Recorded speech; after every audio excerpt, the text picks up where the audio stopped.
और जिन्होंने तर्क वतन किया और अल्लाह की राह में अपने जानो माल से जिहाद किया, वो अल्लाह के नज़दीक दर्जे में बहुत बुलंद हैं।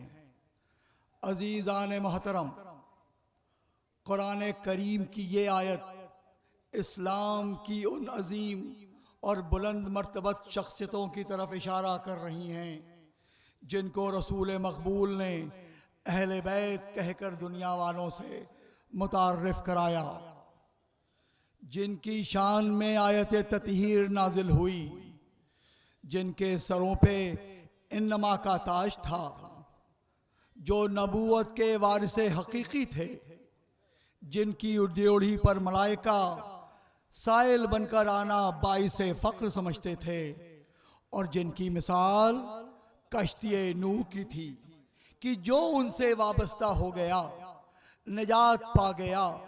यकीनन इन लोगों ने अल्लाह की राह में जानो माल से जिहाद भी किया और तर्क वतन भी किया।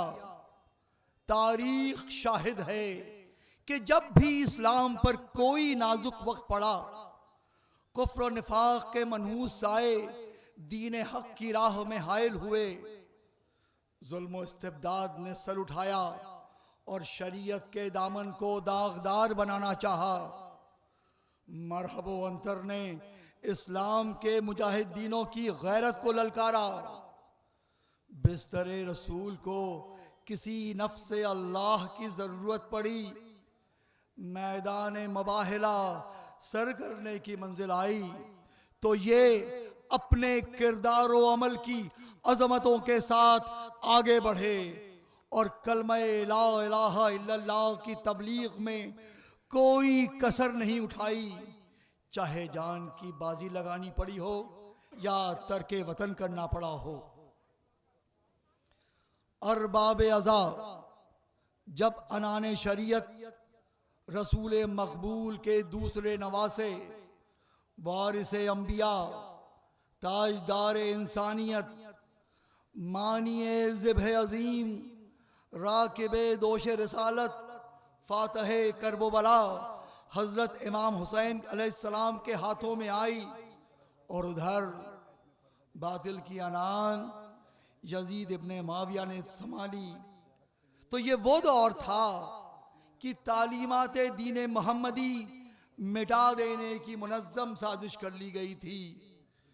बातिल परस्ती आम हो चुकी थी, इंसानियत का ज़मीर दम तोड़ रहा था।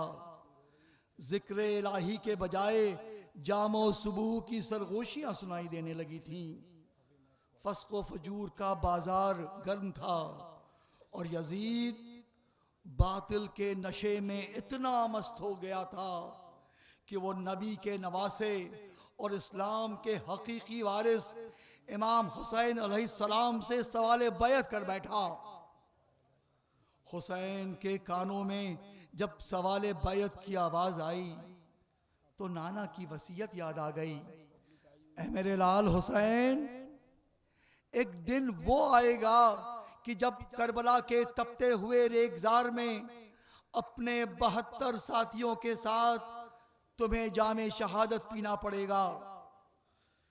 जवान बेटे के सीने से बर्छी खींचनी पड़ेगी, भाई के शाने कलम होंगे, ओनो मोहम्मद शहीद होंगे, तेरी सबसे चहीती बेटी सकीना 3 दिन की भूखो प्यास में अलतश अलतश की सदाएं बुलंद करेंगी। शशमाह असगर हुरमुला के तीरे सितम का निशाना बनेगा। हुसैन ये सब सर झुकाए सुनते रहे और जबीने सब्र इस्तक़लाल पर हल्की सी भी कोई शिकन नहीं उभरी थी, क्योंकि नाना ने यह पहले ही कह दिया था कि बेटा ये सारी सऊबतें उम्मत की शफात के लिए बर्दाश्त करनी पड़ेगी। लेकिन जब हुसैन ने यह सुना कि शहादत के बाद अहले हरम के सरों से चादरें छीनी जाएंगी, ज़ैनब व कुलसूम के बाजुओं में रस्सी बंधेंगी और ऊंटों पर बेमहमिलो बेकजावा कूफा और शाम के बाजारों में फिराई जाएंगी, तो हुसैन जैसे सब्र और शाकिर का पैमाना सब्र लबरेज हो गया था। लेकिन उम्मत की शफात का ख्याल आते ही उन्होंने इसे भी मंजूर कर लिया। और अब जब यजीद ने बैत का सवाल उठाया तो वो सारा मंजर इमाम की नजरों में घूमने लगा। अज़ादाराने हुसैन रोज़े आशूरा इमाम मजलूम फातह करबला असर के वक्त जब 72 कुर्बानियाँ पेश करके मालिक हकीकी की बारगाह में सजदरेज हुए तो शिमरलई आगे बढ़ा और फिर सफ़े मलाइका में कोहराम मच गया। ज़मीन थर्रा उठी, फुरात का पानी नेज़ों उछलने लगा और फिजाओं में किसी दुखियारी माँ के रोने की आवाज़ गूंजने लगी और निदाए हातिफ आई, अला क़ुतिल अल हुसैन बे करबला, अला ज़ुबिह अल हुसैन बे करबला। सोगवाराने हुसैन इमाम मजलूम ने 72 कुर्बानियाँ देकर मार्का करबला सर कर लिया था, लेकिन अभी मार्का कूफा शाम बाकी था, जिसकी जिम्मेदारी हुसैन की बहन शेर खुदा की बेटी और रसूल की नवासी ज़ैनब ने संभाली थी और जिसके लिए माँ ने हुसैन से वसीयत की थी कि बेटा जब करबला में आखिरी रुखसत के लिए तुम ख़ैमे में आना तो मेरी तरफ से मेरी बेटी ज़ैनब के बाजुओं को बोसा दे देना, क्योंकि तुम्हारे बाद उसके बाजुओं में रसन बंधेंगी। और अब जब क़याम हुसैनी में आग लगाई जा चुकी थी, मुक़द्दरात इस्मत व तहारत के सरों से चादरें छीनी जा चुकी थीं, सकीना शिम्र के तमाचे खा चुकी थी, तो वो मंजिल भी आ गई जब रसूल की नवासियों के बाजुओं में रसन बांधी गई। बीमार करबला सैयदे सज्जाद ने तौको लंगर संभाला, सकीना ने अपने चचा अब्बास को याद किया, उम्मे लैला ने अपने कड़ियल जवान अली अकबर को आवाज दी, रबाब को अपने शशमाहे की मुस्कुराहट याद आ गई और फिर हुसैन का ये लुटा हुआ काफिला आगे बढ़ गया।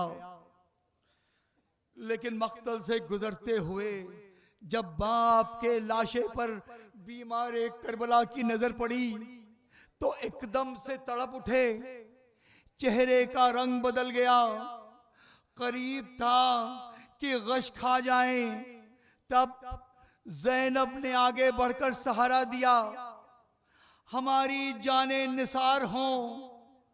ज़ैनब के सब्रो इस्तक़लाल पर कि किसी भी मंजिल पर शिकवा न किया।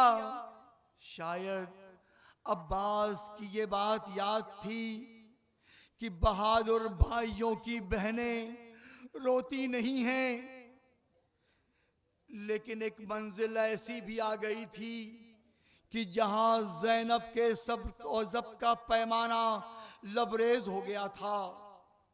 वो यजीद के दरबार में 700 कुर्सी नशीनों के मजमे में जाने की सख्त मंजिल थी, लेकिन जब नौके नेज़ा पर भाई का चेहरा देखा तो बद्दुआ के लिए उठा हुआ हाथ गिर गया और खामोशी से गर्दन झुकाकर दरबार में चली गईं, लेकिन अपने खुतबों से यजीदियत के किले को मिस्मार कर दिया और दुनिया वालों को यह बता दिया कि यजीद जिस इस्लाम का ढोंग रचा रहा है वो हमारे नाना का इस्लाम नहीं है।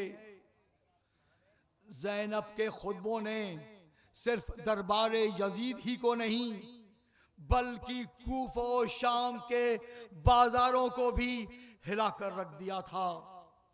वो हुसैन के पैगाम की तबलीग और मकसद शहादत की तफसीर कर रही थी, लेकिन मसाइब की मंजिलें खत्म नहीं हुई थीं।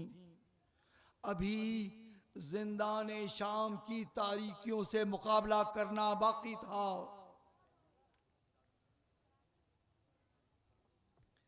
नबीजादियों ने इस जुल्म जौर का भी मुकाबला किया, मगर सकीना कैद की सख्तियां बर्दाश्त न कर सकी और अपने बाबा को याद करते करते इस दुनिया से रुखसत हो गई। मैं तो कहूंगा कि बीबी, शायद आपकी प्यास नहीं बुझी थी, इसीलिए आप अपने दादा साकिए कौसर के पास चली गईं। जिंदान शाम की ये मंजिल भी गुजर गई। यजीदियत ने मौत की आखिरी हिचकी ली और आखिर में अहले हरम को रिहा करने पर मजबूर होना पड़ा। मातमदारान हुसैन, आज का ये जुलूस अहले हरम के उसी लुटे हुए काफिले की याद ताज़ा करता है जो जिंदान शाम से छूटकर मदीने रवाना हुआ था। अब आप ज़ैनबो कुलसूम की इन स्याह अमारियों की शबी का अपने आंसुओं से इस्तकबाल कीजिए। आपके आंसुओं का एक एक कतरा फातिमा के जख्मे दिल के लिए मरहम साबित होगा। शहजादी कौनैन को बड़ी तमन्ना थी कि हमारे लाल पर कोई आंसू बहाने वाला होता, तो मैं हाथ जोड़ के कहूंगा कि शहजादी आइए और स्याह परचम के नीचे इन हजारों सोगवारों को देखिए जो आपके लाल पर आंसू बहाने के लिए कितनी दूर दूर से सौबतें बर्दाश्त करके यहां आए हैं। धूप और बारिश की परवाह न करते हुए ये हुसैन के नाम पर सीना जनी करेंगे और आपको पुरसा देने के लिए सरोपा बरहना जुलूस के साथ साथ रहेंगे, क्योंकि वो जानते हैं कि धूप से जलती हुई ये जमीन करबला की रेगे गर्म से ज्यादा सख्त नहीं है।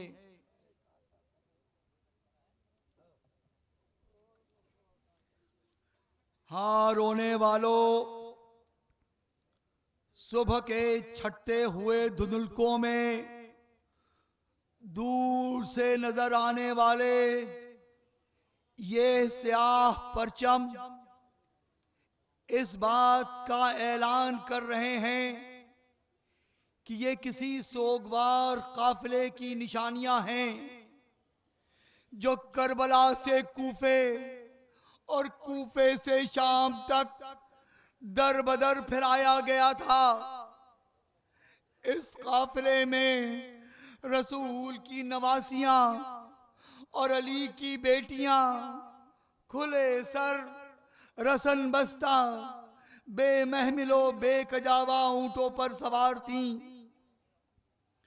स्याह निशानियों के बीच में एक झुका हुआ अलम है। आज अलमदार लश्कर अब्बास नहीं है, लेकिन वो अलम जरूर है जो फुरात के किनारे सरनुगू होकर फिर ऐसा बुलंद हुआ कि आज भी सर बुलंद है और रहती दुनिया तक सर बुलंद रहेगा। अब्बास ने अपनी जिंदगी में कभी हुसैन का साथ नहीं छोड़ा और आज शहादत के बाद भी साथ नहीं छोड़ा। अलम के साथ साथ यह हुसैन की सवारी है, उस जुलजनाह की यादगार है जिस पर हुसैन सवार होकर मार के करबला सर कर रहे थे। नाना का ये घोड़ा आखिरी वक्त तक खून में नहाया हुआ हुसैन के साथ साथ था और दरे खेमे पर हुसैन की शहादत की खबर देने यही आया था।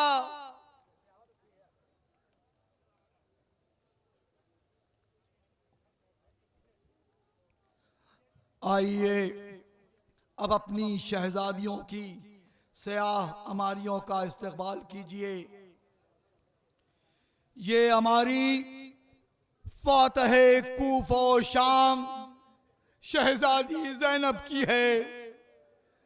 मेरा दिल कहता है कि साबिर भाई की साबरा बहन जो अभी तक जबान पर कोई शिकवा न लाई थी, लेकिन जब मदीने पहुंची होंगी तो नाना के रोजे से जरूर शिकायत की होगी कि नाना, आपकी उम्मत ने बड़े जुल्म ढाए हैं।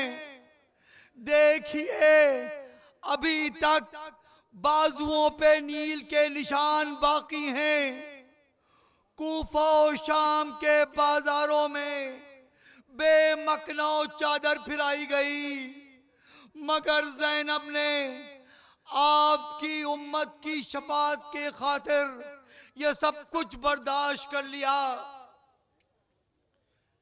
हिजाब में भी जहां से गुजरना मुश्किल था, वहां से कैसे सरे खुले सर गुजर गई ज़ैनब। और ये हमारी हुसैन की दूसरी बहन उम्मे कुलसूम की है। हुसैन पर सबसे पहला नोहा इसी शहजादी ने लिखा था। दुनिया को हुसैन का पैगाम सुनाकर मदीने वापस जा रही हैं, लेकिन जब ये शहजादी जिंदाने शाम से रिहा होकर सियाह अमारी में बैठी होंगी तो अपने भाई अब्बास को जरूर याद किया होगा कि भैया आओ, अपनी बहन को अमारी में सवार करो। बेटा अली अकबर कहाँ हो? फुफी को सहारा दो। मेरे माजाए हुसैन, जब मैं मदीने पहुंचूंगी तो रोज़े रसूल को क्या जवाब दूंगी? क्योंकि जब हम रुखसत हुए थे तो हमारे साथ भरा पूरा खानदान था, मगर आज जब हम वापस आ रहे हैं तो हमारे साथ मर्दों में सिर्फ बीमार करबला हैं।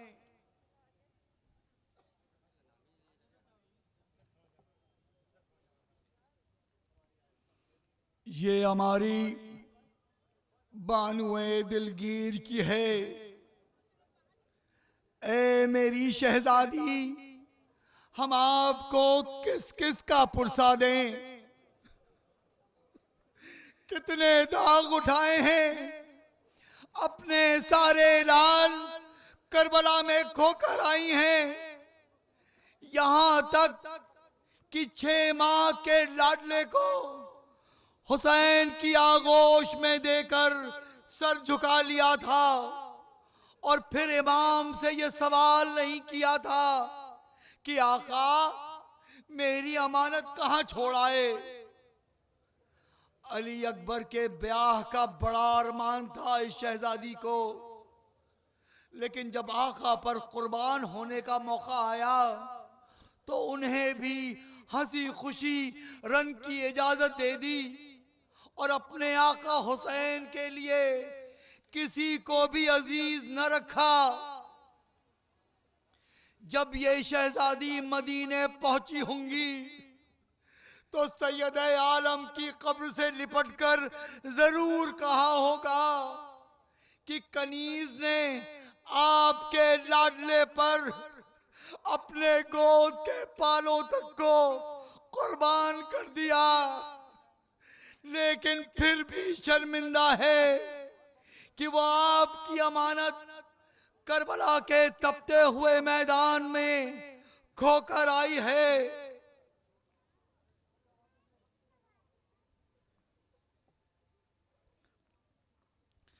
ये उस ज़ईफा की अमारी है जिसने सैयदा के साथ चक्की पीस पीस कर हुसैन को पाला था, जिसने जन्नतुल बकी की तरफ देखकर फरियाद की होगी कि ए रसूल की बेटी, आपका लाडला हुसैन 3 दिन का भूखा प्यासा करबला में शहीद कर दिया गया, लेकिन मैं कुछ न कर सकी। मेरे सामने आपकी शहजादियों के बाजू में रसन बांधी गई और मैं देखती रही। 6 महीने का असगर रन को सितारा और मैं कुछ न कर सकी। मुझको यकीन है कि आपको भी कब्र में चैन न मिला होगा और आप करबला में जरूर रही होंगी। आपने तो देखा होगा कि आपकी ये कनीज कितनी मजबूर और बेबस थी। अशकिया ने कोई सितम बाकी नहीं उठा रखा था। ये झूला उस मासूम चश्माहे की निशानी है जो आपके बेटे के हाथों पे शहीद हुआ। हमारे खेमों में आग लगा दी गई, हमें लूट लिया गया। ये लुटा हुआ सामान उसी की यादगार है।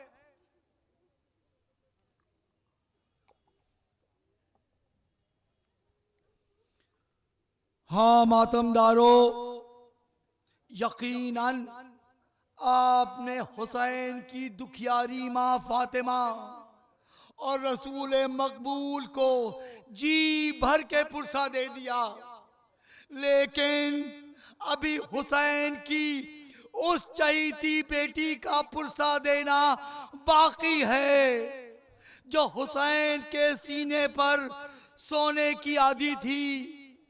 लेकिन आज वो शाम के तंगो तारीख कैद खाने में तन्हा सो रही है, क्योंकि शिमरलई के ताजियाने खाने की ताब नहीं रह गई थी। बड़े जुल्म बर्दाश्त किए थे इस नन्ही सी जान ने, मगर अब जब चचा अब्बास भी नहीं थे, शिकवा करती तो किससे करती। मौला, हम आपको इस मजलूम बेटी का पुरसा देते हैं। वीरान कैद खाने में चंद बीबियों और बीमारे करबला के अलावा सकीना पर रोने वाला कौन रहा होगा। लेकिन आज देखिए कि कितनी आंखें आपकी इस चहीती बेटी की याद में रो रही हैं। इस वक्त वो मंजर सामने आ गया है जब स्याह अमारियों में लुटा हुआ काफिला कब्र सकीना से रुखसत होने के लिए आया होगा। हाँ रोने वालों, ये उसी नन्ही सकीना की कब्र की शबी है। शहजादी, हम सोगवारों का सलाम कबूल कीजिए। जिंदाने शाम की तारीकियों से घबराइएगा नहीं। हमारे रोने की आवाजें आप तक जरूर पहुंच रही होंगी। हम जब तक जिंदा रहेंगे आपकी याद मनाते रहेंगे। आपका मातम करते रहेंगे। मेरे मौला, मेरे मजलूम इमाम, हमारे लिए दुआ कीजिए कि हम जब तक जिंदा रहें आपके नक्शे कदम पर गामजन रहें और आपका मातम करते रहें। मातम हुसैन, हुसैन, हुसैन।